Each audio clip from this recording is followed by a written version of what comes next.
If you're a family member of an inmate that has died in a Tennessee prison, would you please stand up and remain standing just for a minute?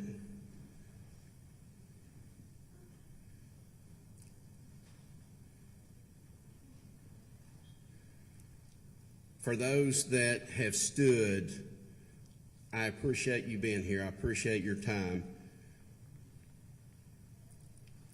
You can go ahead and sit down, but I just wanted people to see the meaning behind why we're here. These people that are standing represent loved ones that no longer have a voice. And so this is why we're here tonight, and this is what the town hall is about. Thank you again for your time and your presence to be here, and I'll turn it over to Mr. Rusty Richardson.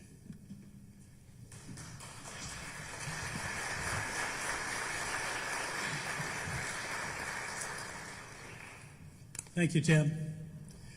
On behalf of Cumberland University, on behalf of our president, Paul C. Stone, our board of trust, and our record number of new students here this fall, we're going to be right at 3,500 students, the largest we've ever been in our 184-year history.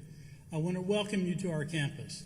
I know many of the faces and many of the people in the room have been in this room 100 times. But for some of you, this may be your first time on our campus. But we're so glad you're here. We are so glad that we can share this space with members of our community to talk about important issues that we face as a society, as a nation, as a people.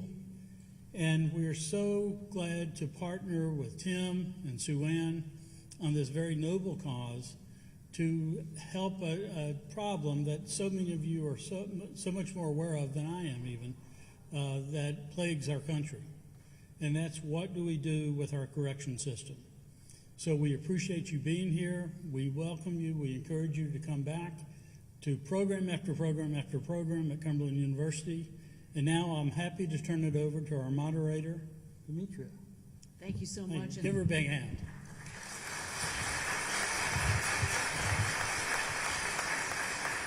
Thank you, everyone, for coming out this evening. Let's get a better idea of our audience, okay, by hands. Who has a loved one currently incarcerated? Okay. At a core civic prison?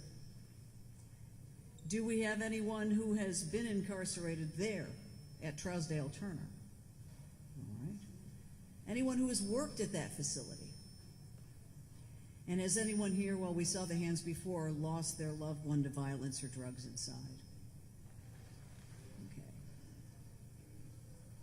You know who our panelists are because their bios are in our program, so I'm going to get right to it. We've got two veterans on the stage tonight. That's a nice way of saying older guys. But I am curious, Sheriff Ash and Commissioner Norris, when did you first begin dealing with private prison providers, and were things different? What was the value proposition initially? The idea of privatizing some prisons in Tennessee was just beginning to be discussed when I was commissioner. And so as commissioner, I never dealt directly with a private facility. But it was an idea that, that then the company called Correction Corporation of America started. And it was given serious consideration in the 4 years that I was there, but it didn't really get implemented until after I left. So. Were you skeptical? Pardon me? Were you skeptical? Yes. Why? The value set tends to worry me a little bit. In the public sector, there are always performance and budgetary pressures, but it occurred to me that the budgetary pressures would be more acute in a private setting, and that concerned me a little bit. Now, I'm not suggesting that those can't be overcome, because they can, but as a primary consideration, as a primary driver of how you manage your operations on a day-to-day basis, that's the wrong thing to be pegging success against. Sheriff, did you have dealings with the old CCA? Unfortunately. But in '85, I was president of the Sheriff's Association, and we were in a special session for overcrowding, kind of like we are now. History has a way of repeating itself when you don't correct it. So you might say I was in the room. The sheriffs in the state were very much opposed to it at the time, and I expressed my opinion. We worked with the legislature when we got into our regular session. As you remember, you were there all that time. So, you know, the jury's kind of still out on private prisons, especially with the problems we got today. And but at the time, yeah, I was in a very skeptical mindset about it. John Ray, welcome home, by the way. Lebanon boy. Thank you. Did you start getting calls from the minute you entered office? Well, I started getting calls the minute I got my law license. And as you know, I brought lawsuits against the old CCA, and now they've changed their name for branding purposes and otherwise because of so many issues. But yeah, the second I got into public office, I started getting emails from families concerned about what was happening to their family members or loved ones who were in Charlesville Turner, one of the other facilities, and across the state. And the single biggest request I get from constituents is trying to get their loved ones transferred out of CCA into a state-run facility. Representative Boyd? Demetria, my first interaction with corrections or core civic was last year when my friend Tim Leeper came to me. And so I just had no interaction with him with any of the committees or any legislation. And he really peeled back, you know, the layers and showed me what was going on there. And even not having much experience with it, you don't have to have a lot of experience to recognize a problem when you see it. When, you know, there are 4 prisons, they account for literally half of the deaths, 2/3 of the accidental deaths, and almost all of the riots and uprisings that go on. So we clearly have a problem here. And I think politically speaking, we had kind of ceded the ground to my colleagues on the other side of the aisle. And I think this was really the first time that a Republican had decided to champion something like this. And I worked with Senator Pody.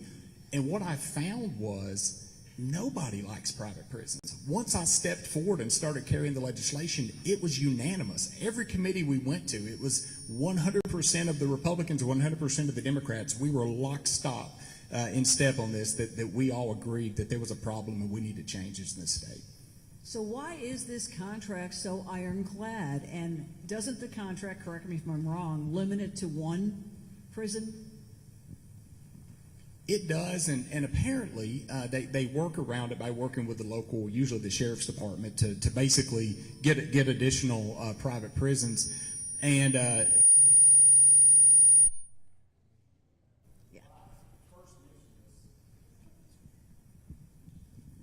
when I first brought this up with some members of leadership, they said, yeah, man, we all agree something needs to be done. But the amount of funding to build a new prison, you know, to get them out of there, we would have to get started on it now, and it would likely take, you know, 5 to 7 years. I'm just throwing a number out to get that done. You know, Tim has mentioned to me, Tim's put a lot of work into this and given me various ideas, and he said, what if we just started drawing down the population now and moving them out? Or another scenario that I don't think is a terrible idea is let Core Civic be a landlord. Let them own the prison. Let's staff it with Tennessee Department of Corrections, employees, wardens, cooks, all of the medical staff, everyone that works there. Make them Department of Corrections employees with the amount of oversight and accountability that we have on the other prisons, and let Core Civic draw rent on their facility. I don't have a problem with that. But I think that hiring prison guards and I don't know the wage, but it's a pretty low wage. It's an hourly wage, and a lot of times they're hiring drug runners and gang members to basically, you know, operate as prison guards, and that's not a good scenario. When you have a situation like that, it's no surprise that we have riots and uprisings. Commissioner Norris, you know a thing or two about riots and uprisings? And that was under TDOC in the 80s. That is correct. How did you get out of it? Because you did turn it around. Say again? You did turn it around. What was the secret of solving the overcrowding? Was it the court intervention? The court intervention actually helped quite a bit because it allowed us to stabilize the system. And I'm sure you remember this, we had a wide open system back then, and if a sheriff's department decided they wanted to send me an inmate, I had to take them, whether or not I had a bed. Badly overcrowded. And if you overcrowd a prison system, it's not a question of what's going to happen, it's just a question of when. the thing that allowed us to, there were two critical events that allowed us to stabilize. One, believe it or not, we had 4 disturbances within 24 hours throughout the prison system, pretty serious ones. But we finally shut it down. But it allowed us to, in effect, reestablish some controls that we had lost with the inmate population, number one. Number two, Judge Higgins, who at that time had the federal court suit against the Tennessee Department of Correction, essentially said through court order, if you don't have a bed, you can't take an inmate. And so it allowed us to stabilize the population. And then in the latter part of 1985, we had a special session on correction. Governor Alexander called a special session. The legislature met. We passed a comprehensive sentencing reform bill, plus enough appropriation to build 2 new prisons, plus enough of appropriations where we could improve salaries and improve training.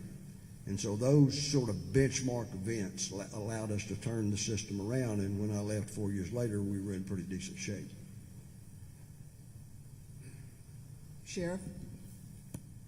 I think Steve said it right, but when they shut down taking inmates, we backlogged them all up in county jails who were really not prepared for that kind of influx of inmates. So they probably would have gotten a lot better care in the state system as to back them up in the county jails. And then the local taxpayers had to come in and build more jails, and it was a ripple effect. But there's 3 times that prisons and jails get in trouble.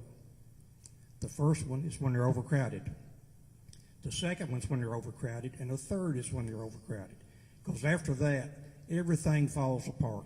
The staffing, the food, the medical, the care.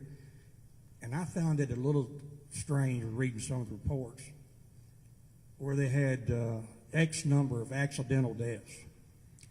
Listen, I run a jail for 30 years and then helped teach sheriffs how to run jails for 7 years after that.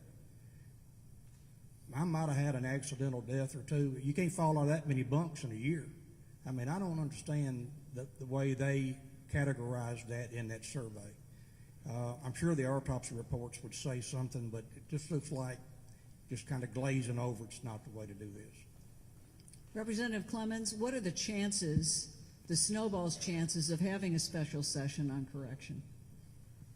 Not very strong, and especially not with this administration. I mean, there's been really, until this year, and thanks to Tim's leadership and working across the aisle finally on this issue, we haven't really had any receptive partners talking about this, the inherent problems with privatized prisons. I mean, these gentlemen know more about corrections than I'll ever learn. They've forgotten more than I'll ever learn. And, but we all know that there are 3 aims to the penal system: punishment, deterrence, and rehabilitation. When profit enters the equation, rehabilitation's gone.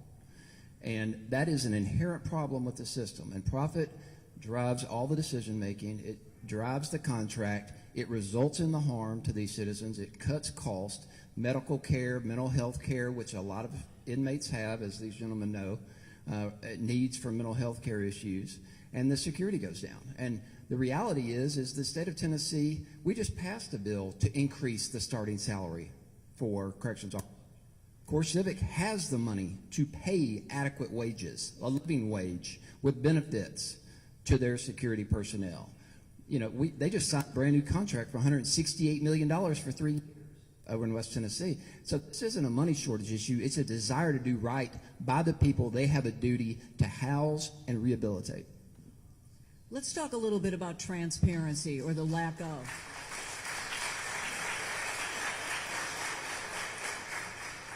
I can tell you as a reporter, there was a time that if an inmate had a desire to talk to the media, they made a call to a newsroom, and we came out with a camera, and they were given a chance to speak to us. We might or might not run it, but that offer was there. I cannot remember, for one thing, I don't think a camera has ever been inside Trousdale Turner.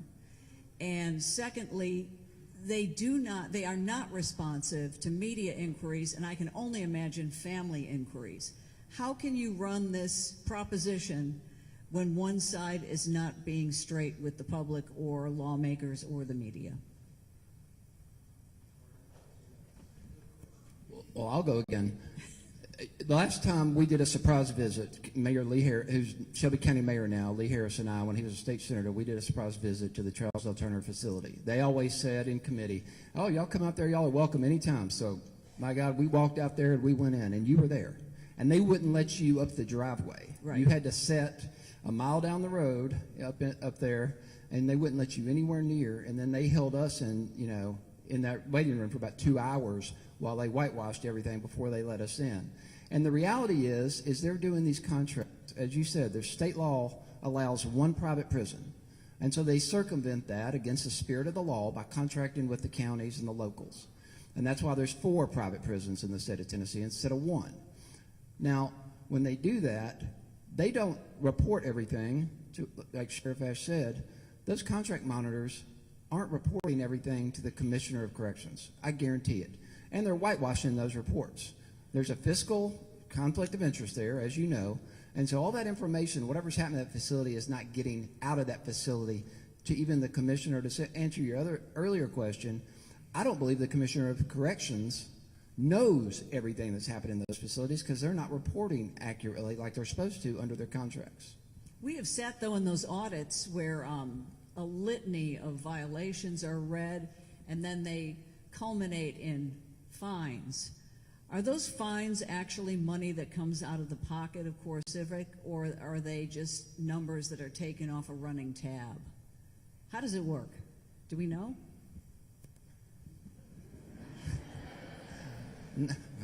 I don't turn down a microphone. Well, the reality is they've got an insurance pool, and they've got a pool of money that they know, and these are liquidated damages. Cut my mic now. So they operate under contracts, whether it's with the local and the one with the state, of course. And so under that contract, there's provisions for liquidated damages. So they're pulling those liquidated damages out of their, reserve money pile and just paying those. And it's embarrassing how small those liquidated damages are. And what's more embarrassing is that the state of Tennessee rings them up for these breaches, whether it's overcrowding, whether it's understaffing, or whatever the lapse is. Even though they've got all these deaths behind their prison walls, they're only liquidated damages in the amount of $1 million, $2 million, $3 million. But even then, the state keeps contracting with them. They ignore that and just re-up with them in a higher amount every time, with provisions in there that make no sense, like minimum inmate population. So we have to keep a certain population in that facility, so they're guaranteed that money. So this money is just coming, this is pocket change to them, what they're paying the state of Tennessee in liquidated damages. And Demetri, I can't prove this. I've never seen a financial audit of it, but I would suggest that they probably factor that in. With these violations, there's a cost risk analysis, and they know that they're going to win some and lose some, and they budget in. Most likely the fines that they pay are budgeted into their operating costs, which subsequently get billed to the state. So I think it's unfortunate that it works that way, but I think all of us from the outside looking in, it's pretty obvious that that's what's going on. I think I want to be fair about this. We need to take into consideration all those good correctional officers who are doing their job out there every day. It is absolutely the hardest job in the criminal justice system.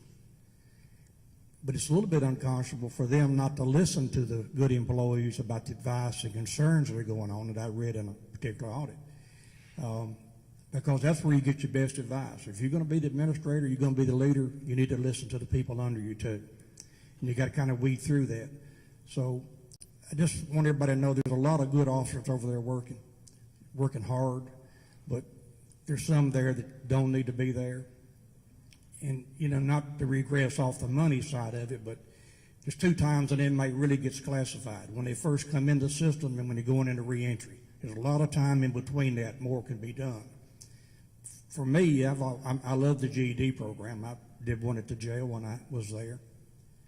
But trades is where I focus on reentry. Learning how to be an electrician, a plumber, a carpenter, a brick mason. Those type of things need to be factored into the prison system. That way when they get out, when they re-enter the society, they got at least something they can fall back on to keep them out of the facility. But the prison system is tough. It's hard to manage, probably the toughest job in state government, and I've been a deputy commissioner, chief of staff of safety. I mean, I know what it's like to have to be down there. But they're going to have to look at this really hard because all these people can't be wrong. And they need to hear from people about what they want to see changed. And so, Tim, this is good. Of course, we're friends, but I mean, this is a good environment to get your message out. There are 2 or 3 things that I know for sure. The responsibility of any prison system or any correctional system that houses inmates that are serving a sentence is that you have to create an environment where rehabilitation is possible. If you've got a lot of internal turmoil and you essentially have inmates that are essentially in an arms race, they're trying to figure out how to make a weapon, rehabilitation is not possible. Secondly, the 2 most important principles in managing public organizations are accountability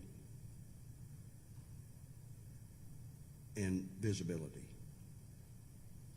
So the question then becomes, how do we get from where we are right now to where we need to be, which is a long way down the road. And there's nothing quick about any of this, because once a prison starts badly, it is enormously difficult to turn it around. So from a policy perspective, what I would strongly recommend, and Tim and I have talked about this before, is when I was commissioner, there was an entity in the legislature called the Correction Oversight Committee. Bob Rochelle, who was a senator from right here in Lebanon, was the chairman of it. He used to tear the hide off me routinely in committee meetings. But the committee was made up of both House and Senate members. A lot of the leadership, minority leader and majority leader from both houses, participated in and they met once a month, sometimes for 2 days. And it was from my perspective, when I first started working in that environment, it was enormously time-consuming. But I soon learned that there was a lot of value there because it enhanced the accountability factor. We were being held accountable monthly for what was going on in that prison system by the legislative leadership. And I would strongly recommend that the state legislature recreate that committee, because it can lead to improvements in the prison system, in the correction system, and in the private sector, as long as that facility exists. That it's there. It's not going to go away anytime soon, so we might as well fix it. But you can't fix it unless those accountability factors are there. And a good way to cause that to occur is with that oversight committee. Senator Pody, thanks for making it. We appreciate it. Welcome.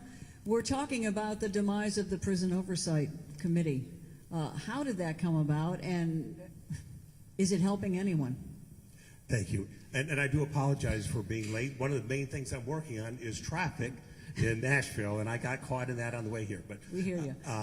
So I was actually involved a little bit in some of these oversights. There was a lot of oversight boards that we did away with about a dozen years ago.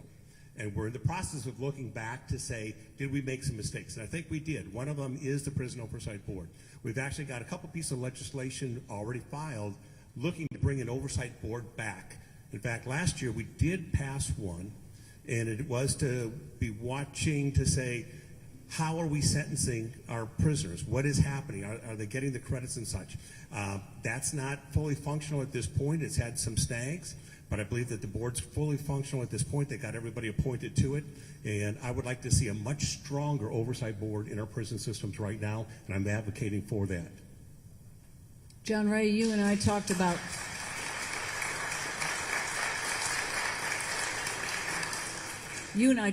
the newly formed oversight board that looks into good time credits and how many are granted, how many are taken away.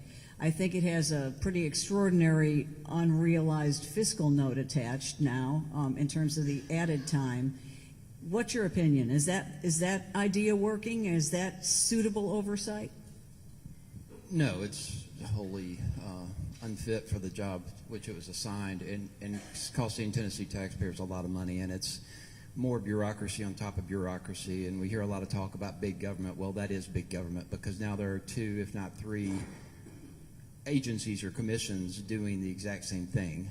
And one, as you know, that we discussed, the one to which you referred, no one on that committee has any experience in corrections. They have no experience in any of this. And so, you know, the reason we don't have an oversight committee, we don't have a TennCare oversight committee, we don't have corrections oversight, is because those are inherent problems when one party runs the entire government and all 3 branches, because nobody wants oversight over their own friends or political allies. And that's an inherent problem with a one-party system like we have right now. So, I mean, I think if we really wanted a correction oversight committee or an accountability level like that in the legislature, if we elected a Democratic governor, you'd see one overnight.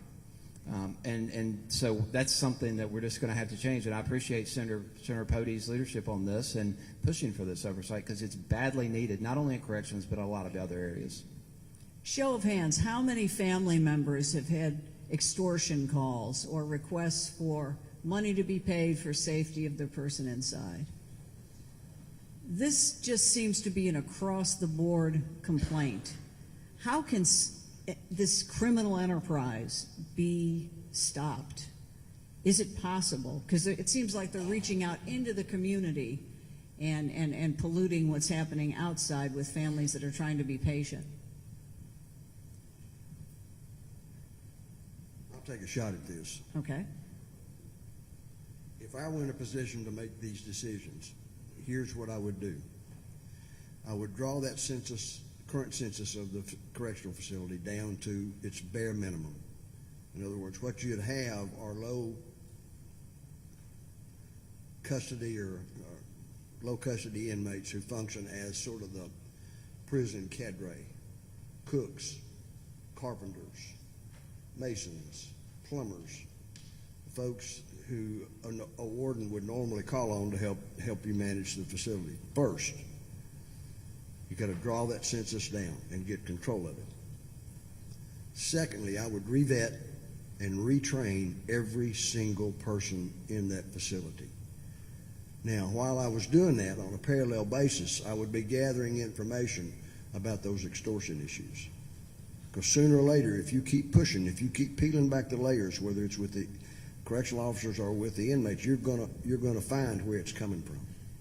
And once you find where it's coming from, you can then do something about it. Because that is wholly inappropriate. You're going through enough having a loved one in a correctional facility. You shouldn't be extorted. That is just wrong. But look at the fear that the families have to face when they get that call, because they can't get in to talk to them or share any time with them. And I'm big on, I was all the time I was sheriff, monitoring those phone calls that come out of there 24/7 to cut down on some of that. It happens in county jails too, but think about being a family member and you get an extortion call, basically, and it happens every day, right on down to commissary, whatever they can use for collateral, that's what's done. It's not an easy system to run, but that extortion part, every district attorney, I'm sure, in the state has dealt with it on a local level, or if they got a prison in their district, they need to be looking at that for prosecution of those people.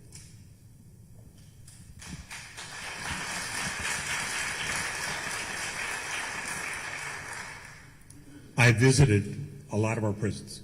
And Sheriff, I've never gotten a call from a local county where somebody was saying that they were extorted. So hats off to the counties. I'm going to tell you there's other states that do prison a whole lot better than Tennessee. Most of the time I'm going to tell you, wow, Tennessee's on top of their game. In prisons, we're on the bottom. We have laws that if I'm sitting here and this gentleman that I serve with right here, Representative Clemson, if we're in the same car and I say, I want to drop out and I'm going to go get something to eat, and I rob a liquor store, I jumped back in the car with him. He had no idea what I was doing. And we're caught. He's arrested just like me, and he's going to prison. So if he goes to prison, when he gets there, he's going to be met by gang members. He doesn't want to be there. He doesn't deserve to be there. But the way that we're currently sentencing, he is stuck there. He wants to get out. He doesn't want to do anything but find a way to live in a productive society. But we're going to house him in the same pod. And if there's going to be somebody going to be extorted, he's going to be calling his family. Or if it's reversed, I'm calling for help. It's my life. Y'all know exactly what I'm talking about. We've got to find a way to have pods saying, if you want to be a gang member, you're going to be sit over here. But if you are just here doing your time, you're doing everything you can to get the positive credits that you can get out, get back to your family, get back to the jobs. You need to be in an honor pod. We've got some of those. They need to be statewide. We've got to take some of the models that Florida and Tennessee or Texas have done and implement them here. I think the results would more than pay for itself here in Tennessee.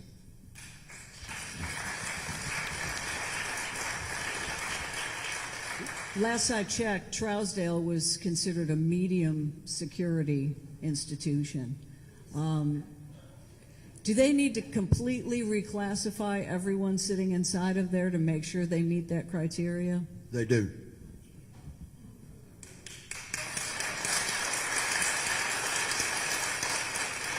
And time flies when you're having fun like this, but I've got one last question. With this being a born and bred Tennessee company, Tennessee idea, with a lot of shareholders who have made a lot of money off of it, what are the chances that the state of Tennessee would cut off or punish the company that they grew up from the roots? I think it's possible. But before it's possible, you have to do exactly what I was talking about earlier. There has to be that heightened level of transparency. There has to be that heightened level of oversight. And until that is done, until the proper questions are asked, the state of Tennessee has to maneuver itself into a position where if the company doesn't respond and doesn't get its act together, then the state of Tennessee will be left with no choice. And that's the tripwire, no choice. You've got to do it. They're not performing. You have no choice. The public interests are at stake, and you have to pull the contract. But you got to have the political will to do it. Exactly right. What's missing here is leadership with courage. That's all it takes, is the right people making the right decisions in the best interest of Tennesseans. You have to have a governor that's willing to cut those contracts, that one contract.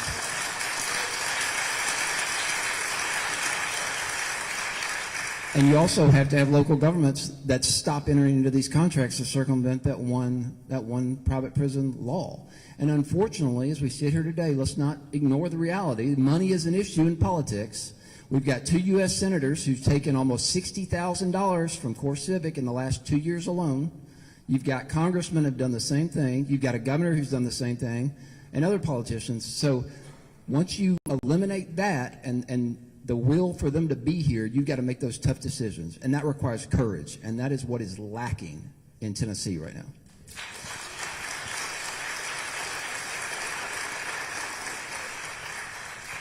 One final thing. I spent 26 years working for the state of Tennessee. I spent through 5 different administrations, and what I know for sure is if you can create a good enough case, if you can create an environment where tough decisions are necessary, then those decisions will get made.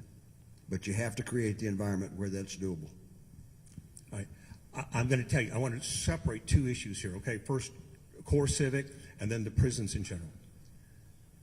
And Core Civic's here, and you mentioned profits, and people have gotten rich. Representative Boyd and I actually cut and wrote a bill and passed it to say we want to cut some of their profits. And they have less people in Trousdale at this point. And because of that, if we look at what the numbers have happened, they've lost hundreds of prisoners. We know that Core Civic's CEO has stepped down. There's a new one that just started. We know that the warden up in Trousdale's no longer there. A new And- one was named about 2 days ago. That's exactly right. And if we look at their staffing, all right, for the first time, with the people that they have in training, they're finally investing the money to at least get the staffing to where it should have been originally. My problem with the state is this: they had fines. They were caught on many issues before, and they weren't enforced. All right? So I got an issue that if we did it and they didn't uphold their end of contract, we did not enforce what they did. But my issue isn't just with Core Civic. I believe that the entire state, our entire prison system needs to be revamped. I believe we need that oversight system. And the time to do it is now.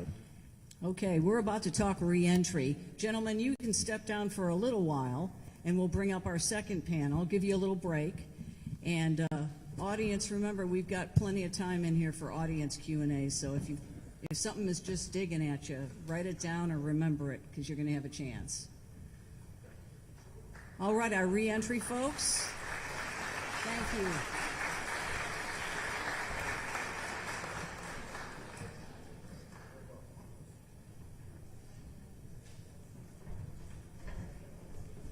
We've got Mike White, Robert Sherrill, DeMarcus Foster, and Thomas Snow.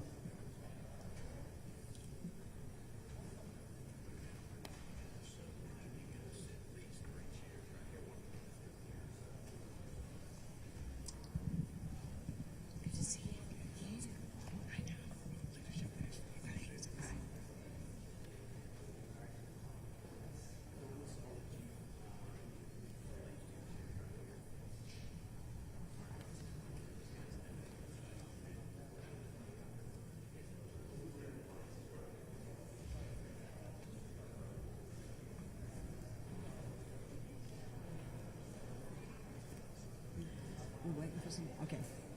All right, gentlemen, thank you so much for taking time to be with us tonight. I want to take you all back to day one when you walked out. What did you have lined up? What did you lack? What did you feel like? Thank you for having us this evening. I can remember I went to federal prison, so I was released in 2013. And the one thing that I had, which was a blessing, is I had a plan. I realized that a lot of people don't have a plan, so I was blessed in that regard. But again, I was released to a place called Dismas Charities, Dearson Charities. It is a 808 Lee Avenue. It's for federal inmates. So when you get out, you have to go to this place. And I remember getting there, and of course, you can't work for yourself. You got to go find a job. So the second day out, I went and found a job at Maggiano's Little Italy on West End. And then I got a second job at Demos, because who wants to sit around in the halfway house all day when you be in prison for X amount of years? So with that being said, I had nothing. I can remember being afraid because I didn't know what I was going to do when I got out. Again, knowing the negative stigma with having a felony on your record, I knew it was going to be hard to find employment. And so when I got out, the only thing I was able to do was bust tables because, again, being a felon, you can't even be a server. At least being a server, you can make enough tips, but they won't even allow you to serve. So I was reduced to the food runner. So if you ever been to Maggiano's, I was the guy that came to your table to clear the plates and bring you hot bread and olive oil. That's what I was reduced to once I was released. Were those employers willing to hire you? Had they been prepared for you, or did you just go in cold? The frustrating part about this, and I advocate for second chance employers all the time, is that they used me being on probation and being at the halfway house against me, because instead of paying me what I was worth, they reduced my payment, because being in the federal halfway house, whenever you get there in the morning or whenever you start your shift, you have to call and they have to talk to a manager. And before you leave for the night, when you get off, they have to call and talk to someone again. And because of that, they were able to pay me subpar and reduce me down because they knew I needed the job. I had no choice. If it's either get a job or you don't get to go home. Like, you have to literally stay in the halfway house. So you had a plan. How about you guys? So I agree with him. When I got ready to get released, the first thing I had to to have was a plan. And a lot of times when people get released, they don't have a plan. And it's hard to think of a plan when you're inside there, when riots are going on, when you're getting extorted, when there's turmoil. You can't think of a plan when the prisons are not being run correctly. So I had a plan when I came home. So I ended up acquiring a trade. And through a trade, I was able to work my way up through the construction industry. Again, so I started as a helper, just as he started as a food runner. I started as a helper, worked my way up to superintendent, from superintendent to foreman. So now I'm a project manager. So I run some of the larger jobs in Nashville. It all started with a plan. So it all starts with a plan. That sounds like on-the-job training, though. Did you get anything inside that would prepare you? Absolutely not. So it's one of those deals, man. You really have to be self-determined. You really have to have that self-determination. And if you don't, and self-determination is not, everybody doesn't have it. So if you're not in the system to where you're learning soft skills, where you're learning coping skills, where you're learning anger management, if you're not learning those things, man, when you come out, that's why the recidivism rate is so high. But you have to have that self-determination. I must be out of place because I've been to 14 state prisons, but I've never been incarcerated in my life. So I'm here because I direct a large reentry program and a transitional house, and we work with men and women across the state that are in prisons, and we help them when they come out to rehabilitate themselves and to reintegrate with the community. We also have programs in the prisons across Tennessee working with the men and women while they're there. Is there anything that's foolproof that you know if you offer it and someone takes it to heart and takes it, that there are results? There are results, and we have many programs that we offer, but at the end of the day, the person has to want it. They have to have that internal desire. And so you can have rehab centers, you can have reentry programs, and all of these things are great. But at the end of the day, that person has to have that internal motivation that says, you know, I'm ready to do something different with my life. What I've been doing has not worked for me, and I'm willing to consider something different. And when you reach that point in life, you're at a teachable moment, and then we do see significant success. Here's a question, Thomas. For family members, how can they help their inmate prepare and have the right mindset inside when, as we said, so much chaos is going on and so many temptations and chances to do wrong? It is very difficult, no doubt, particularly when you have somebody that's very young that goes into prison 18, 19, 20 years old. They often become a victim themselves inside the walls. One of the things is that there are people in every prison. There's men in the men's prison, women in the women's prison that are trying to do the right thing. You need to associate yourself with them. Find yourself those that are trying to really be about something different. There's a lot of church groups, religious groups that are there. I encourage that strongly for them to get involved among a faith-based group. That will help them. They need to take all the classes they can take. They've now rolled out tablets in our state prisons. There is a lot of programming that's on the tablets. And so anything you can do to start thinking about your life, thinking about changing your thinking, that's where it has to start. Any of that is very helpful. There's some things that can't be controlled. You know, sometimes you want your son or daughter moved to a different prison, and they'll call me and say, what can you do to help get my son moved? And I'll say, honestly, not anything. And just do a lot of praying and encouraging and make a lot of phone calls. The more you say something about it, the more likely something will get done. Man, let's just be real. Anybody else seen Gladiator?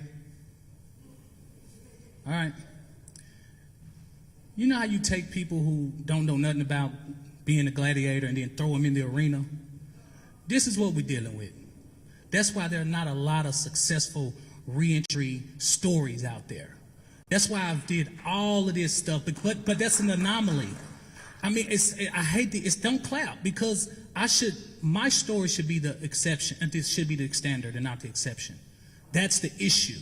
There should be millions of Robert Sherrills and my brother right here. But it's not. Why? Because that's why we're here. Let's forget the fluff. Let's talk about it. Prison is gladiator school. You either strong or you're not. And if you notice in Gladiator, they didn't get stronger till they click up. So that's why gangs are so prevalent. You gotta survive. It's not normal to wake up every day in a fight or flight state. I was in federal prison and I've been through some rough stuff, but I'm telling you, in a constant state of fight or flight, what that does to your psyche, and at the same time they're telling you that you about to be released and you ain't got no job, you ain't got nowhere to go, you ain't got no loved ones, you ain't got no money. So how are we supposed to deal with that and then at the same time get out and be successful? Not only that, we're dealing with a for-profit system. I'm a business owner. I got 37 employees. You know what matters to me? I love my employees, but I'm looking at every day, I'm on QuickBooks looking at that bottom line. Because guess what? Unlike me, these corporations, they have shareholders that they have to go and give account to. So how are we in a for-profit system, but we also dealing with a criminal justice system where they are being lobbied to pass laws to keep us longer so they can make money, but all of this is supposed to be legal? And then you wonder why we can't find jobs. Dude, I am 42 years old. I've been pardoned by the governor and the president, and I still have people looking at me sideways. I'm not happy that I'm the only person that was able to get my rights back. This should be normative. Half the people in here, as much as they done, I done worked with half of these people. They some model citizens. They made a mistake 20 years ago, and they still out here struggling to find employment, finding places to live. Last but not least, I was making six figures a year in 2016. And just for a case study, I went downtown to try to get a one-bedroom apartment. Remember, I'm making about $15,000 after taxes a month. Good credit. I couldn't even get a one-bedroom apartment. So what am I supposed to do? Where am I supposed to work when the bylaws and the corporations say we can't hire him because he don't fit our profile? And remind you, I'm a non-violent drug offender. So you know what I'm going to do? I'm going to go back to doing something that's going to make me some money. Why? Because I got kids to feed. And the stuff that we feed these people is bullshit. Because you telling you get out and you're going to be successful. No, you're not. It's going to be a struggle, and you're going to get more no's than yeses. And that's why recidivism rates are so high.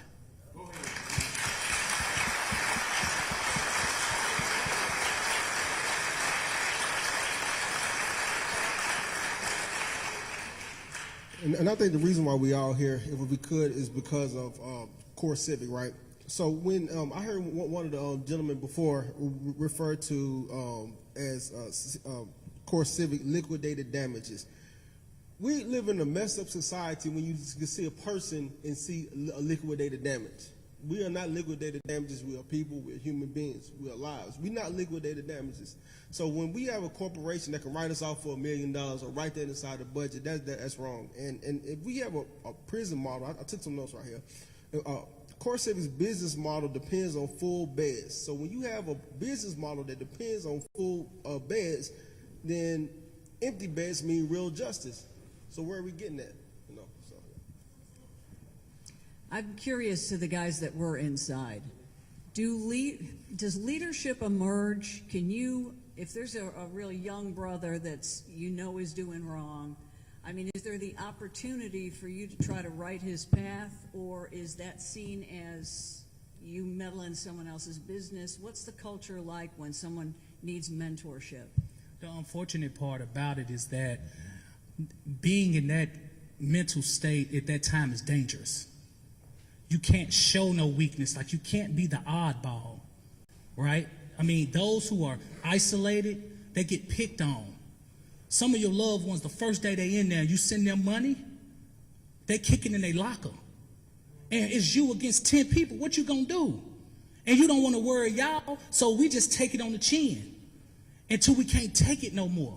Then you get them phone calls. But it's been happening way before that. What am I saying? This is gladiator school, ladies and gentlemen. Only the strongest survive behind them walls. And the system don't care what system. I'm talking about the prison system. They don't care. Y'all paying me $40,000, $50,000 a year to come in here and police some grown people that I done looked up their record. I know they about it. I'm going to turn my head. I'm trying to go home. I got my kids waiting on me to do homework.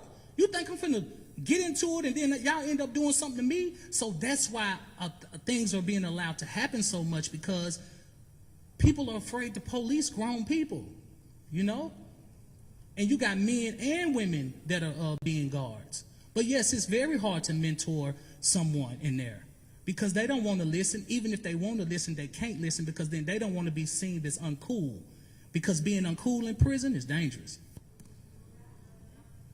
Thomas, how do you combat that in the programs that you run?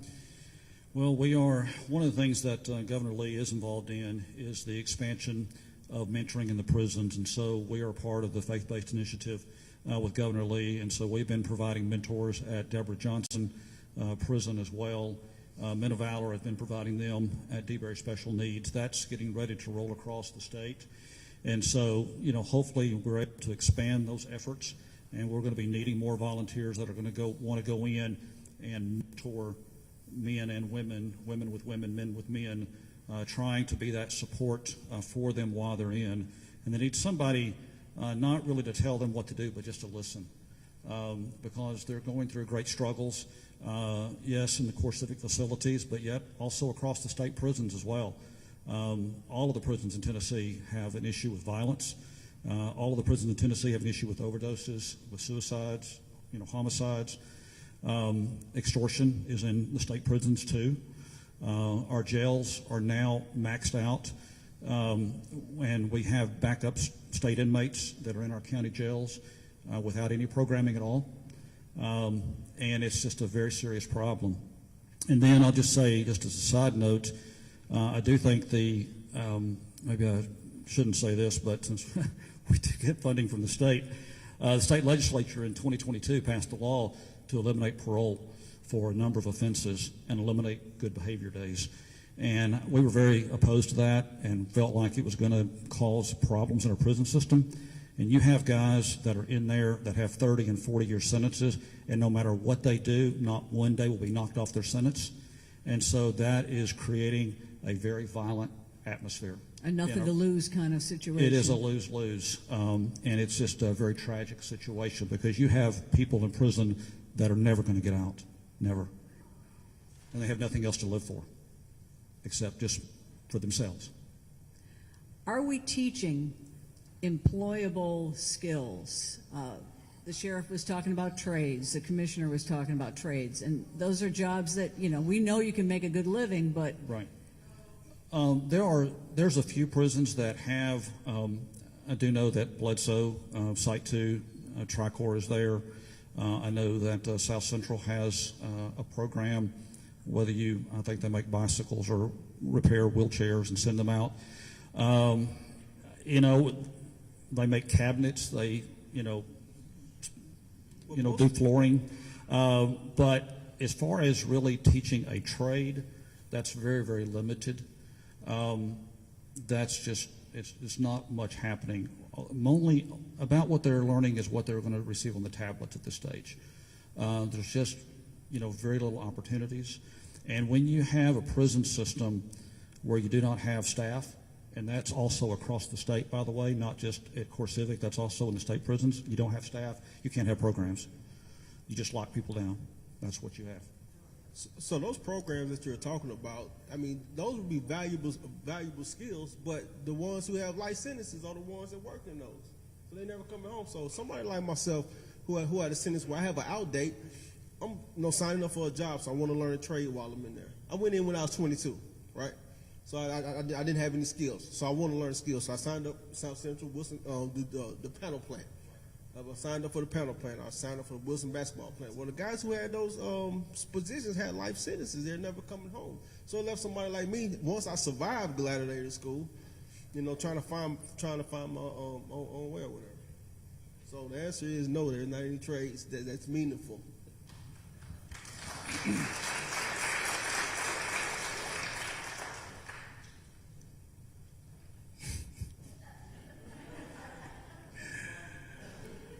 I'm trying to find out what we can learn from a tablet. Those weren't in back then. Look, y'all.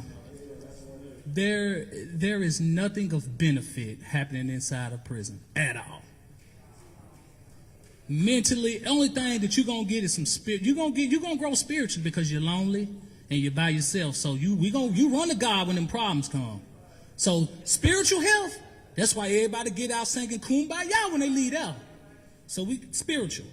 But mental, emotional, financial, none of that is going on. What I mean by financial, we preach workforce development, but nobody's hiring. We need you to be rehabilitated. We don't want you to go back, quote unquote. Yeah, we do, because we wait money. We want you to go back. That's why we're going to provide you a whole lot of nothing. We need you. Join, what was that army? We need you in the army. Y'all don't understand. This is a chain reaction, and we could fix it. Miss Clemens said, listen, y'all, we are the United States. All right, Core Civic made a $2 billion. That's how much they built out. They took home 70 million. Okay. If y'all believe that, then whatever. What I'm saying is they making money, y'all. They need prisons. They have a contract with the state that the state said, hey, we're going to keep your beds full. How? How can you be a system that is supposed to be blind and all that Lady Justice stuff, but you tell them we're going to make sure we keep your beds full? That's why there's so much red tape. That's why people can't find jobs. That's why people can't find housing. That's why transportation is so elusive, because if I create an environment where you can't thrive, we're going to result to what's in our hearts. And what is that? Survival of the fittest, which means I'm going to do whatever's necessary to make sure that I can have the basic necessities of life. Okay?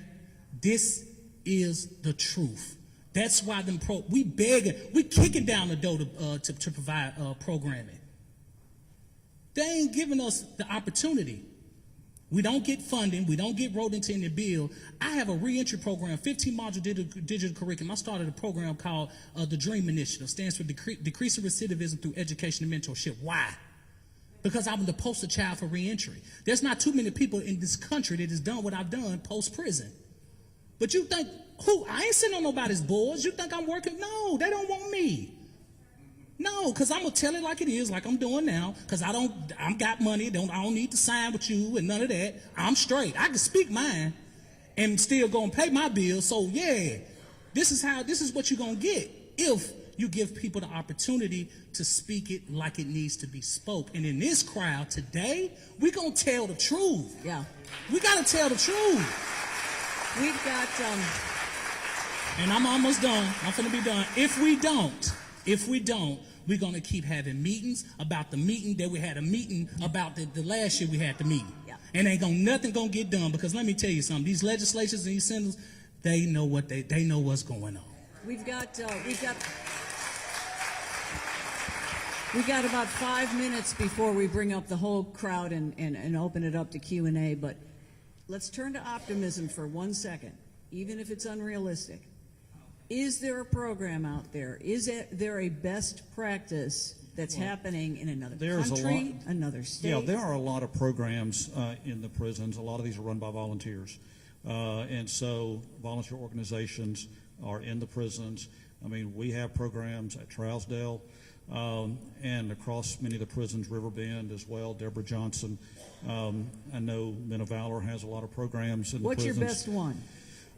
We're teaching cognitive behavioral life skills, and so we deal with that, with anger management, substance abuse. These are faith-based type courses that we're teaching. I know that Men of Valor has an honor pod, I believe at Trousdale.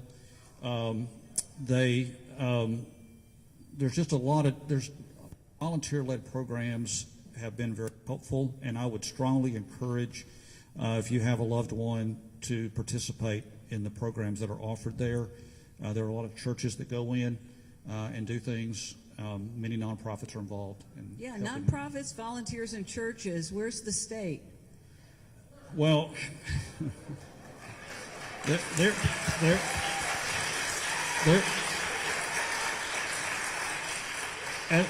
the end of the day, this is about dollars. And if you read an article just recently in the Tennessean that the Rutherford County Jail has state inmates. It costs them $93 a day. They're being paid by the state $41 a day.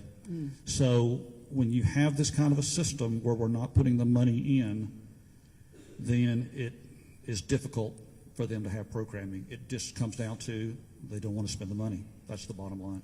But if we have programs, and I understand the programs, but if the prisons are not being run correctly and we're constantly on lockdown, the prisons shut down. So you can go 2 years without having a prison if the staff is not correct and there's riots going on and the prisons are not being properly run. That negates the programs. They shut the programs down. So then, Tim, I think we're time for our Q&A. Do you want to bring people to the microphones? It's probably the fairest way for the crowd to hear the questions. So those of you that have questions and know you want to ask them, we got a podium here. We got one on the other side of the room. Tim, you want us to move down here? And that way we can all hear the question and the answer. And if our other panelists can come back up and rejoin us.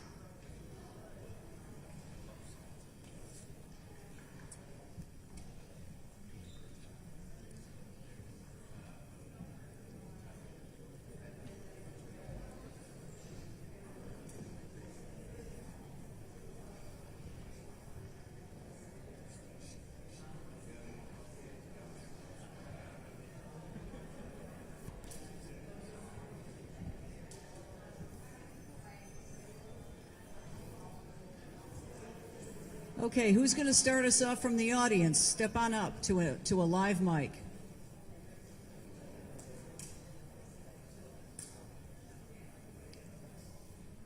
And share your name if you could.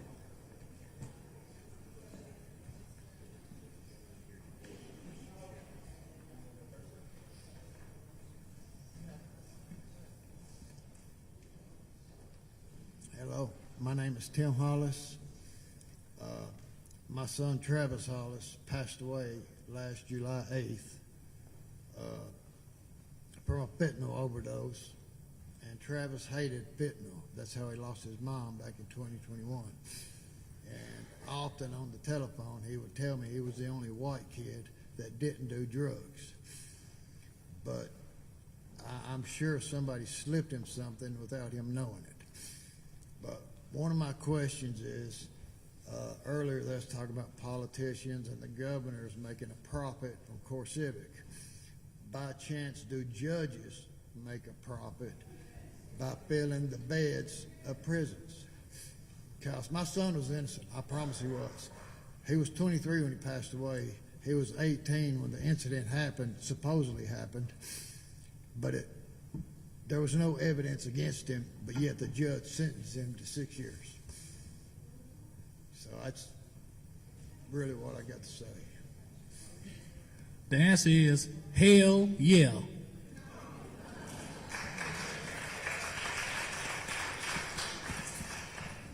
Anyone else with questions? Let's kind of form a line so we can get as many of you addressed as possible. So my name's Fallon Paloshik, and I'm a senior here at Cumberland.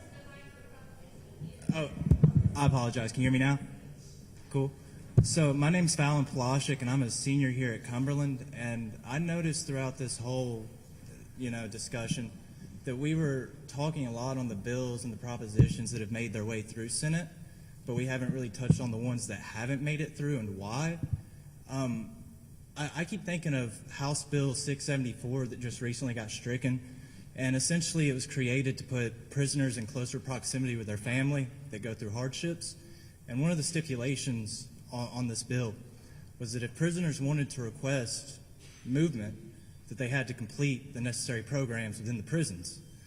A lot of these prisons don't provide programs, so it's like a double-edged sword there. I just wonder, what can we do to make these policies more airtight? How can we go through and, have these propositions and these questions don't get raised? We don't have to worry about programs in prison. We don't have to worry about good days. How can we make these solutions more airtight to where they work?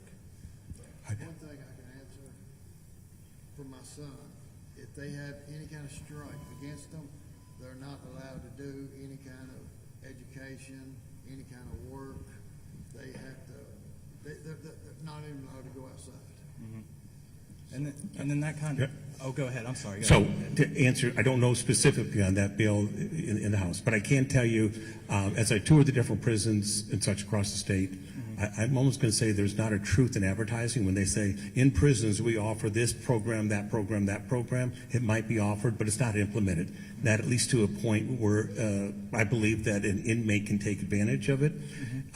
There are some that are working, I'm going to say adequately, but there's a lot. When I go up there and I say how many people actually went through that program and they did not get the hours that they're claiming that they did or that they should have gotten.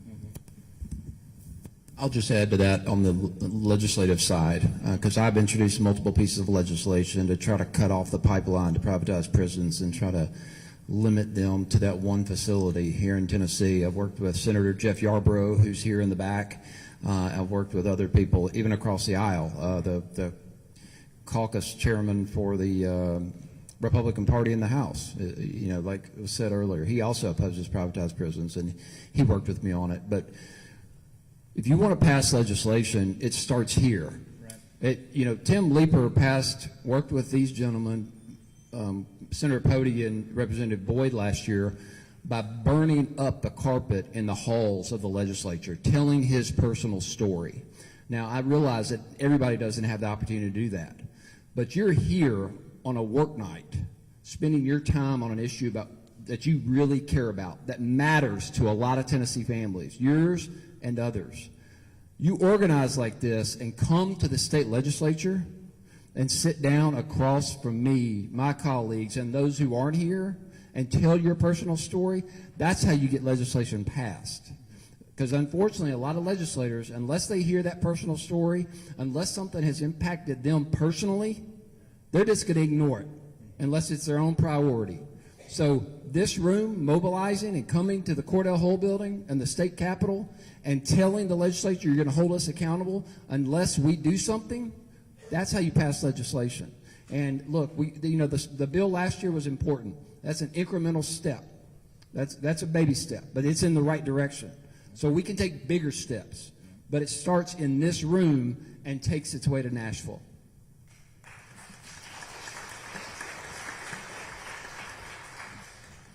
Hi, good evening. My name is Christine Williams.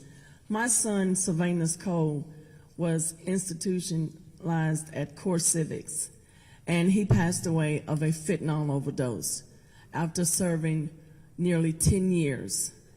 And over the last few years, he passed away in 2023, but over the last few years, there was no visitors.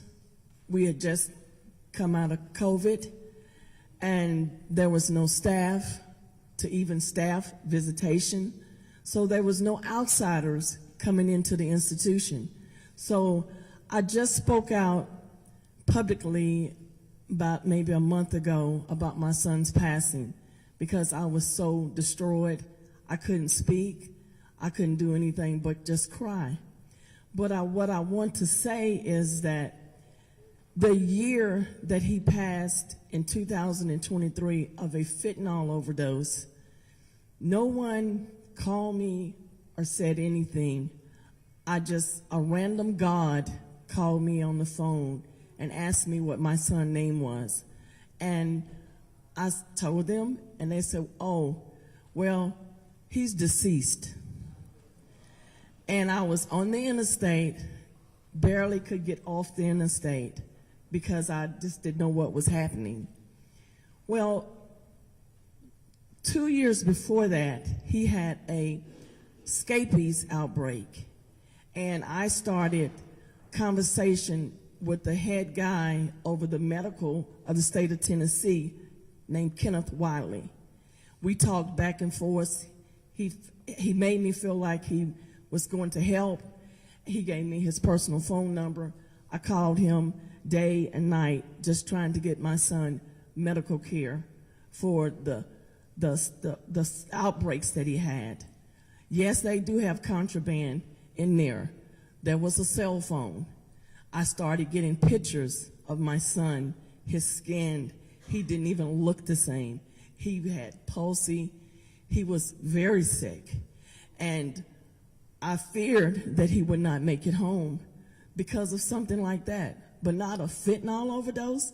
He didn't get out and go down to the corner market and purchase fentanyl.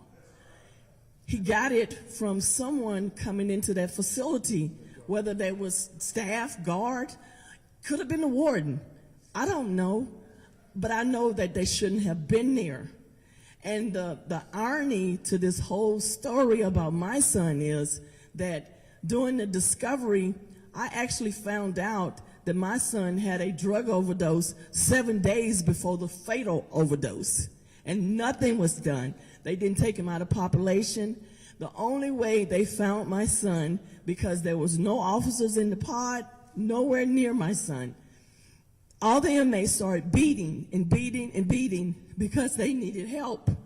And finally someone heard the beating and came in. They had no Narcan like they did the first time 7 days ago. They came in and my son lay dying on the prison floor. I don't know what he suffered. I know he suffered. And I know that the cellmate told me that he didn't even know how to do CPR. He said he was just beating on him, beating on his chest. There was no buttons to push. There was no inmates nowhere. They said they were staffed. It's called ghost employees. They're not there. My son died in that institution. And when you talk about extorting, they would call me on the phone, and to this day, I can't even pay the guy to cut my grass with a cash app because I was sending money everywhere, and they cut me off, and I can never have a cash app again.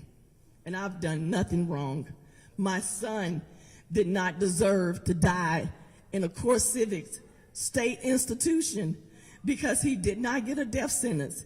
And when he passed, he had 2 months to come home, and I hadn't seen my son in 5 years. So I want to tell my story. I'm not ashamed to tell my story. That is my son, and he should not have died on the floor of a jail cell where they were supposed to rehabilitate him and come home to be able to be with his son, my grandson, 18 years old, just graduated from high school this year and knew that his daddy was going to be here to watch him graduate. He is a student at MTSU and a fine young man, but without a father, and been without a father for years. Thank you for listening to me. It's my story.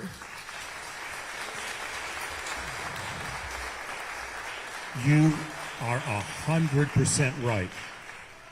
You are 100% right.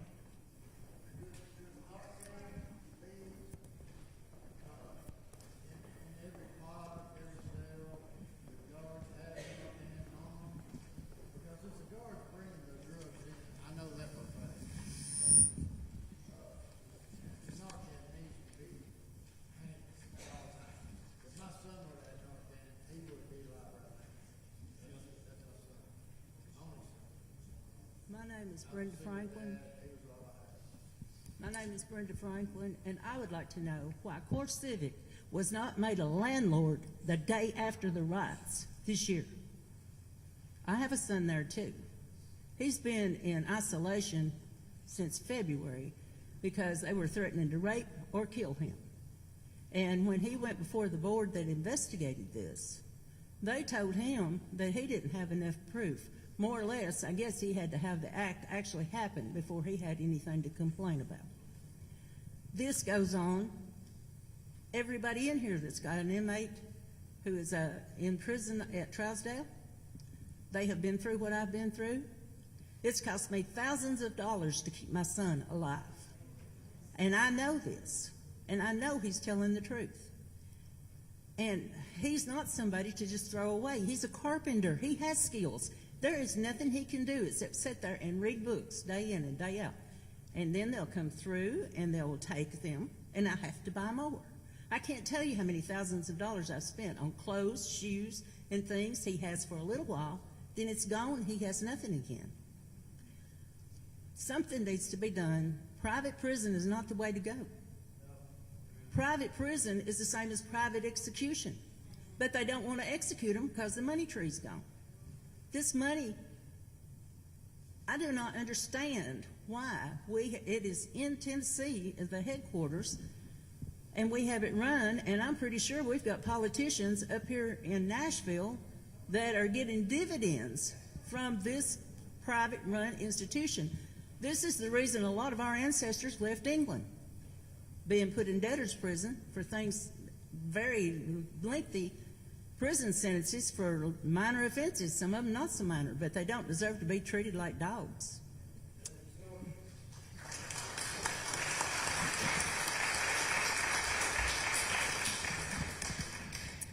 Hi, my name is April. I am actually here representing an agency that I work for called Disability Rights Tennessee.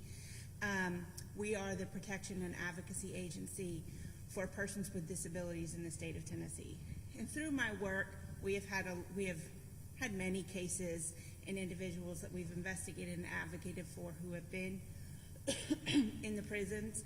And I will say by far, Core Civic, especially Trousdale, has been the worst. And so my question is, we've talked about programs in the prisons, we've talked about reentry when people come out, but what we haven't talked about is the barriers that people with mental, medical, and physical disabilities face when coming out. We don't give them the opportunity to participate in those programs in the prisons.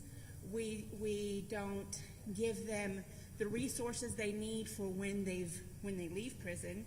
They don't leave with enough medications. They don't have health insurance. They don't have doctors. They don't have mental health care. I've met many inmates who stage 3, stage 4 cancer, and they don't have access to those services and resources.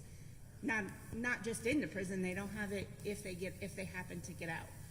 So my question for the panel is, what can be done that can be done within the prisons, as well as things and services and programs that can be provided to those individuals to give them the opportunity for rehabilitation when they get out?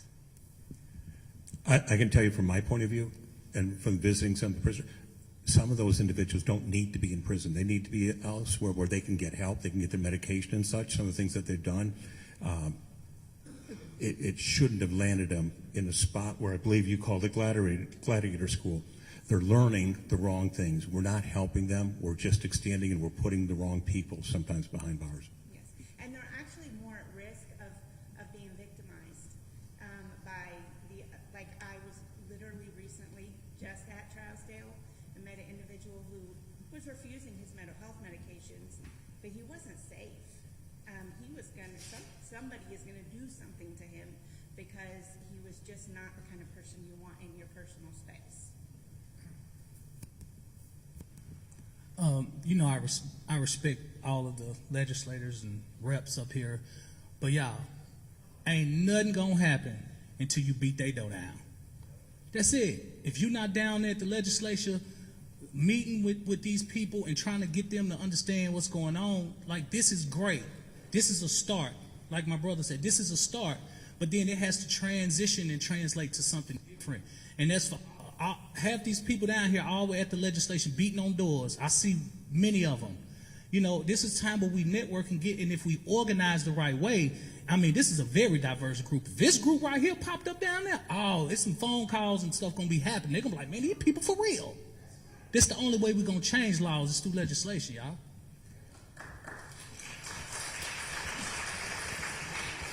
I just want to add one thing about that issue, and you raised a good point about requiring somebody to take their medication. If they provide the medication, that's the baseline. They're not going to go above that simple contractual requirement. But you also have to understand the way that Core Civic works internally.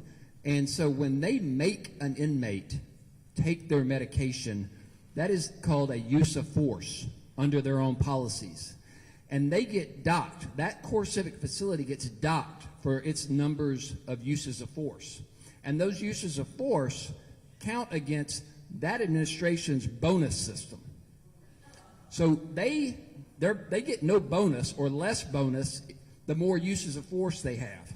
And so they're disincentivized to make someone take their medication because they have to classify it as a use of force, and then they lose money on that. That's how backwards this system is and how rigged these contracts are.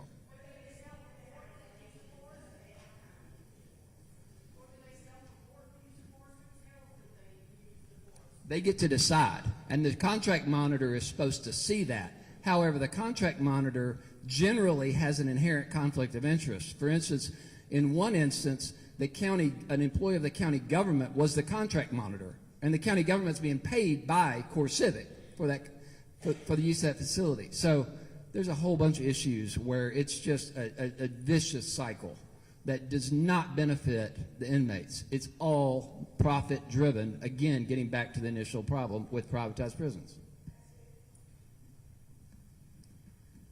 I don't have a question, but I do have something to say. My name is Jada X, and I'm a statewide organizer with Free Hearts, but I'm also a mother. My son is incarcerated in Northeast Correctional Complex. I live in Memphis. That's 8 hours away from where I live. Even though that's a big distance, I fight to keep him covered, connected, and alive. I want to begin by offering my deepest condolences to those who have lost a loved one inside TDOC. I want to extend my heartfelt love to those who still have loved ones caged within TDOC. I want to thank Tim for bringing us together, because it is about organizing. It's about all of us being here together and moving to Cordell Hull. I want to also speak plainly about this. We've heard people tonight use inmate, prisoner, offender, criminal, things like that. I want to be clear. That's harmful language. It dehumanizes our loved ones. James, my son, is a father, he's a brother, he's a human being. I want to also say this. We have to, especially those in power, change the way we speak about them. Because if we don't, then we can't even consider true justice for them. While we're naming the harm inside TDOC, we also have to speak on the Tennessee Board of Parole.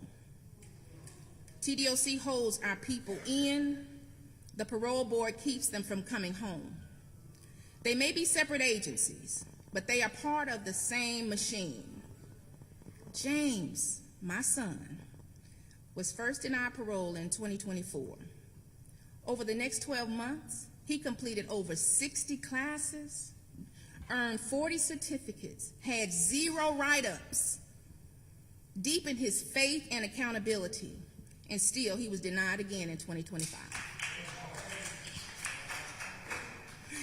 Here's what hurts. 2 of the parole board members in 2024 said he should go home. 2024. I just said he completed over 60 classes, 40 certificates, 0 write-ups. Those same 2 parole board members denied him in 2025, and they cited it for seriousness of the offense. We need to change that. So the offense didn't change, y'all. James changed. The system is hypocritical. Nothing in that is about rehabilitation. He almost lost hope, but he has a deep faith.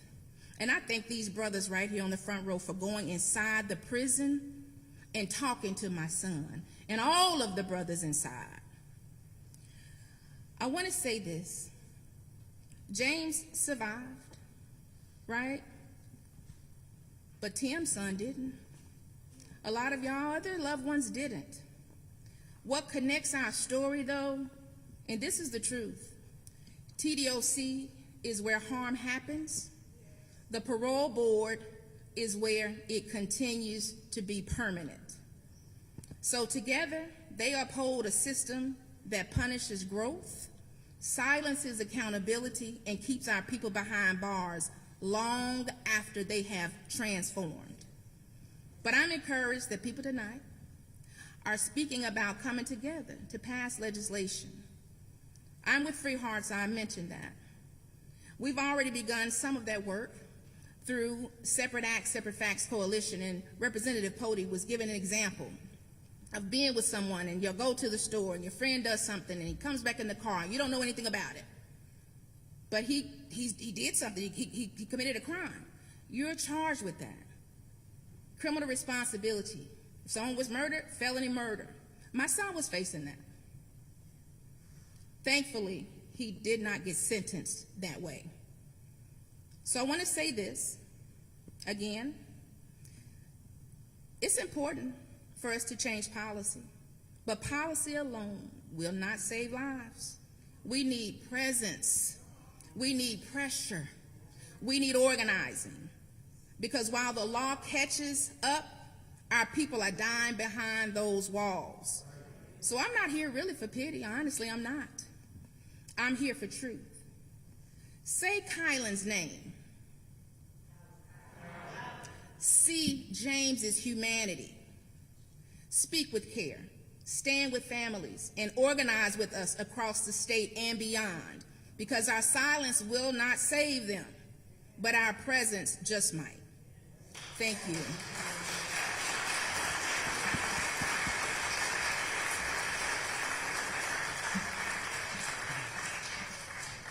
Well, that's hard to follow. My name is Michelle. I am a formerly incarcerated woman in state system as well as the federal system. This is empowering. But the thing with it is all of us are on the same page. That's why we're here. My question is, what are we going to do when we walk out them doors? Are we going to leave here on fire and it sizzle out in a day or two? Or are you going to start blowing up your senator's phone? Are you going to start speaking out? Are you going to start using people first language? It's a whole lot easier to deny food to a criminal or an inmate than it is to an incarcerated person. It might be one and the same. We talk about we want to give them second chances. We got to give them back some dignity first, and that starts in society with second chances and not permanent punishment. Once they've served their time, man, time served, you know. I also have a son that is incarcerated. He is in South Central, and his job, he takes care of a 67-year-old veteran that is wheelchair bound. The reason that this man is wheelchair bound is because whatever his medical condition was, he has an electronic type device that shocks his nerves in order for his legs to work. The battery on that device went dead over a year ago. TDOC refuses to have that battery replaced, so this man is now confined to a wheelchair. He is a veteran. He fought for this country. So my son pushes him where he needs to go. To Pill Line, Law Library, Rec Yard, helps him get to the shower, helps him get in the bed. Because, and we know that's a core civic, we all know it's rotten to the core, because they don't want to pay the money. This man's health has consistently declined. He is wheelchair bound now. Why? Just because you're incarcerated does not mean you don't deserve basic health care. So what are we going to do? How are we going to change it? How many people have to die? How do we get the public outside of this room? How do we get their attention?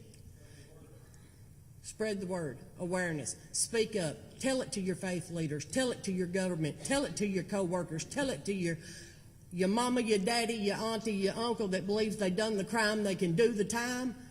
Okay, do the time, but let that time have some justice in it. The system is not broken. It's working exactly as it was designed to work. A continuous will to fatten the pockets and fatten the bank accounts. You want to find out why it keeps on happening like it does? Start looking into those personal bank accounts.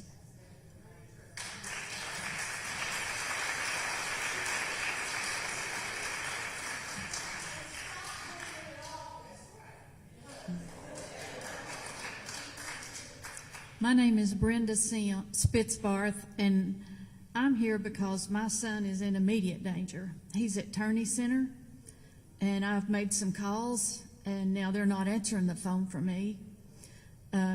His tablet was smashed, so a good fellow that was inside with him slid it he's in a solitary confinement now to be as safe as they can keep him.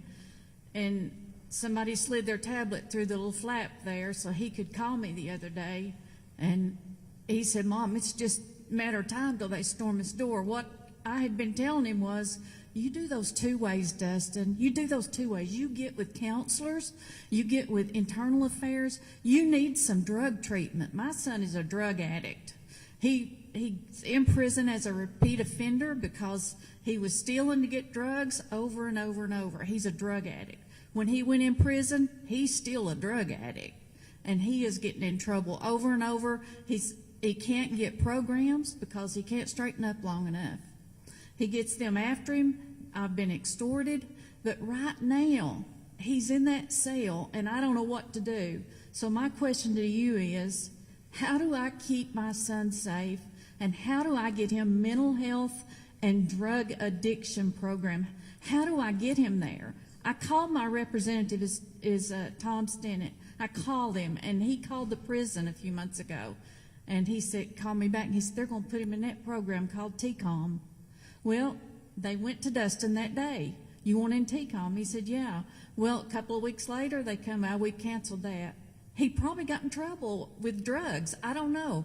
But it blows my mind that a young man that is an addict can't get in the program until he gets clean. What do I do to get help for my boy? That's my question.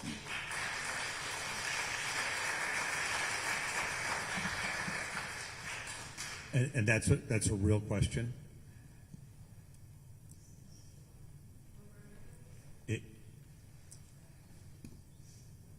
So if you would like, and you pass that information to me, I would look into it tomorrow. Thank you.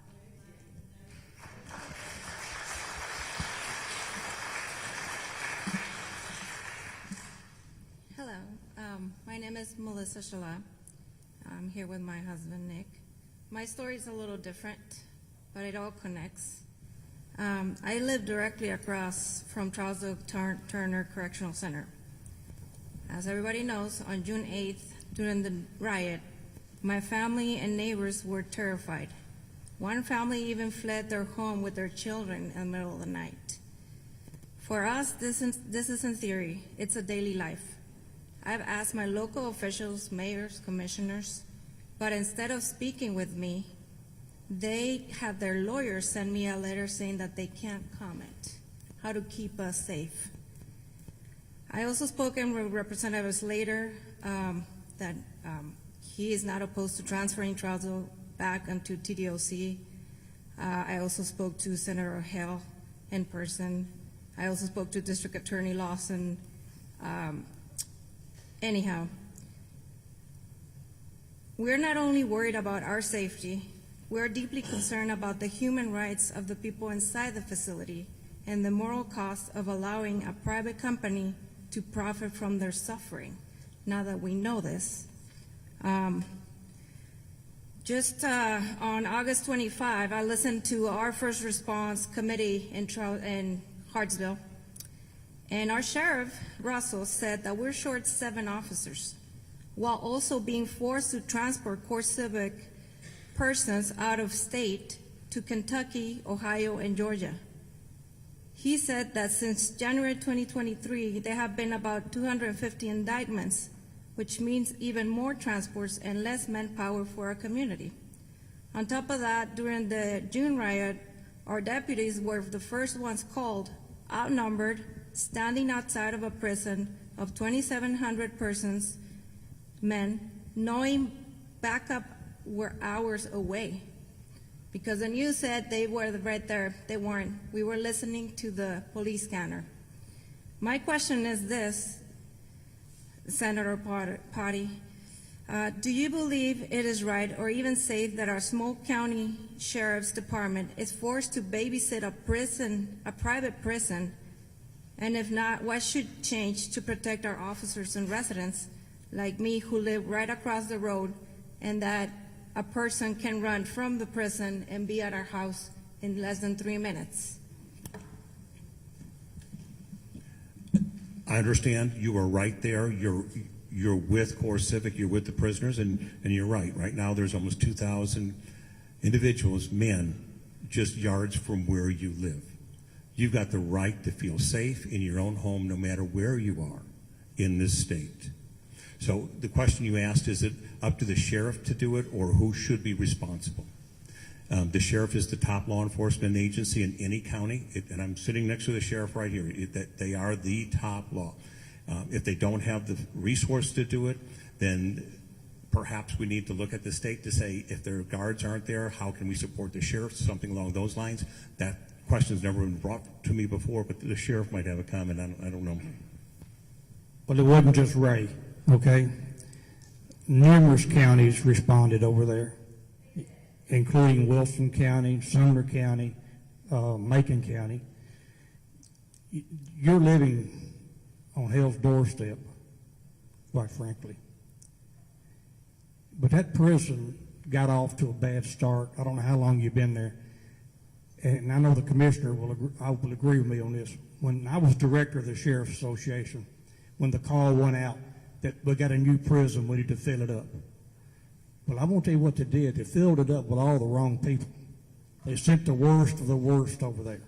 In the meantime, some of the families here who are affected, your loved ones got incarcerated with those people. So it's their responsibility to safely house inmates and care for them, especially their medical, their food, and just a general safety.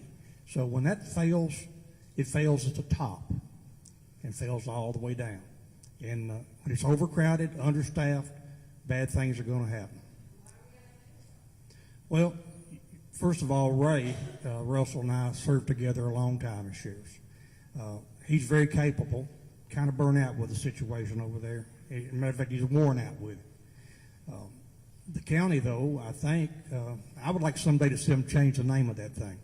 Maybe the Cumberland River Prison. But it's stigmatized now, and everything that happens over there is going to be Charleston County Attorney Center. I don't know if you own your home, but it'd be hard to sell your home.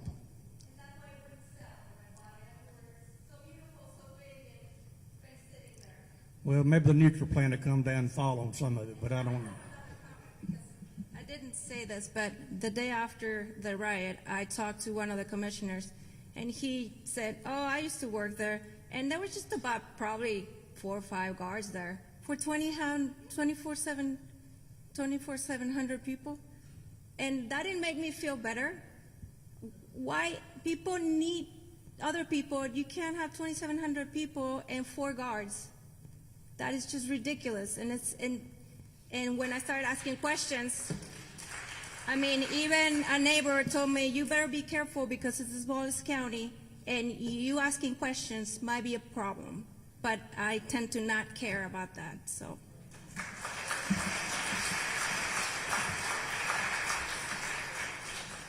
Good evening. My name is Robert Richmond.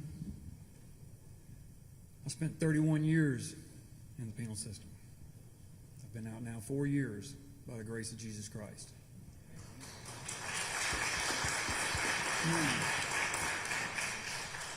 I do have a question, but it's rhetorical. What's your name, sir? Clemens. A good enough case being made. My question is the murder rate, the continued to this day rape rate, the fentanyl death rate, etc., etc. Is that not a good enough case?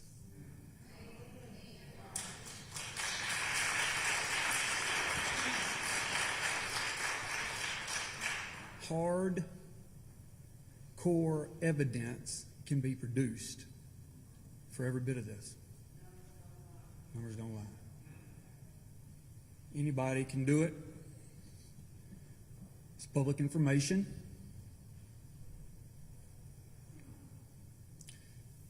There is an answer. And it's not just us getting together and storming the gates. Like Raheem? What's your name, brother? Robert, I'm sorry. Like he was talking about. I'm sorry. My first 6 years of incarceration was exactly what he said, gladiator school. I was green as grass when I got locked up. I grew up in 2 families. Middle class. Got drunk one night, went out with a couple guys, and we ended up killing somebody. Don't ask me why. Don't know. To this day. But I did.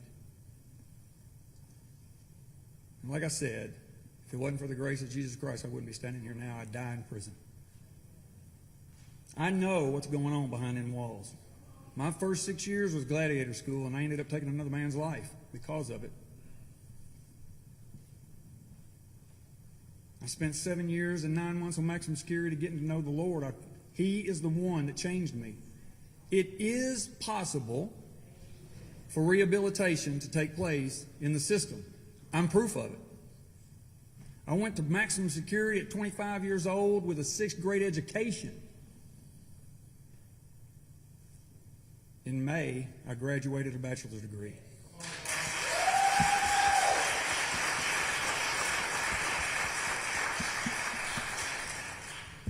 Not to debate, not to contradict anything anybody in here has said, but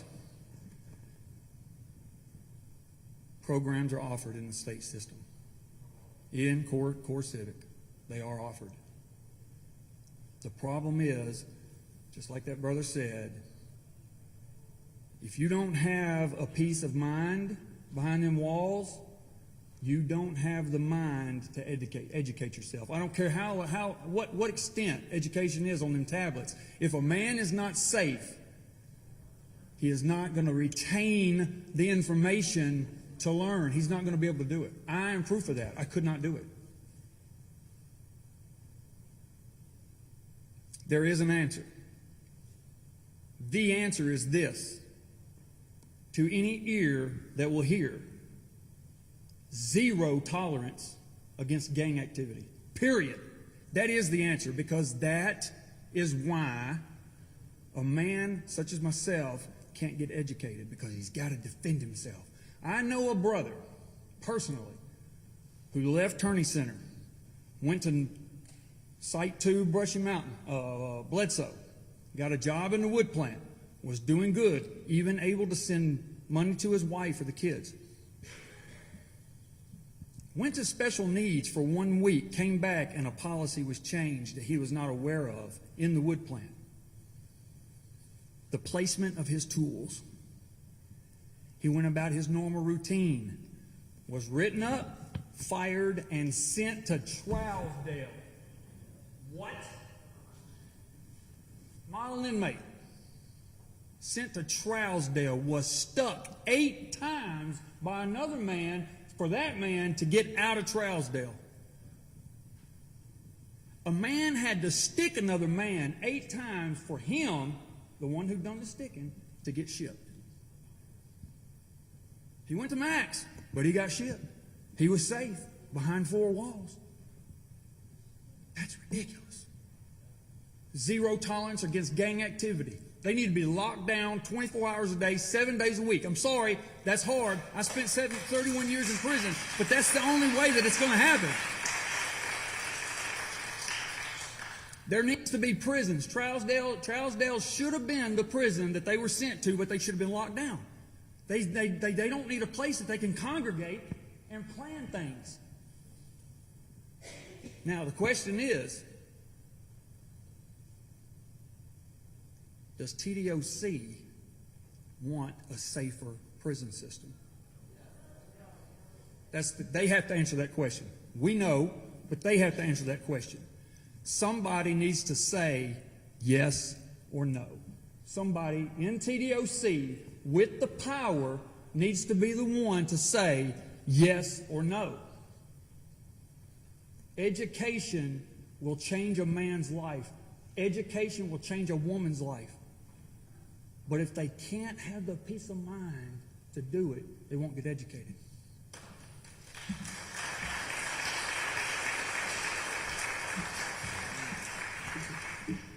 Good evening. My name is John Brewer. I spent 16 years in the Tennessee Department of Corrections, and I was released from prison July 8th, 2018.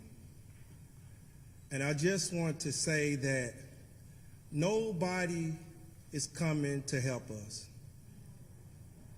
Legislation is fine. Policy is fine. But no one is coming in to save us. I heard someone mention extortion.